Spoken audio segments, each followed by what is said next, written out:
The Coalition made a swift return to surplus the centrepiece of your election campaign. You made the failure to deliver that Labor's primary failing, yet now the talk of a swift return to surplus is abandoned. Doesn't that drastic shift in rhetoric fatally damage your credibility?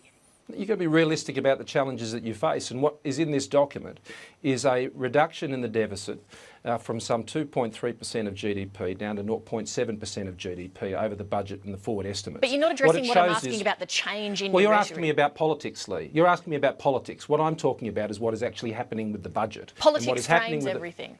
Well, it may frame things for journalists. What it doesn't frame for me is how we go about setting the task of returning the budget to balance. I'm now, that's directly our job, asking you and that's about what we're doing. rhetoric and the framing that's changed over a short 2-year period.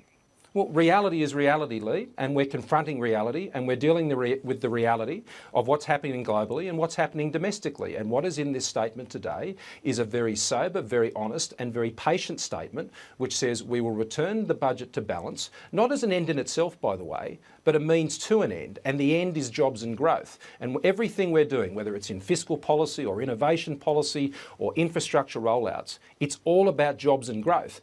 And we are not going to put at risk our objectives on jobs and growth by pursuing policies that would be contrary to that objective.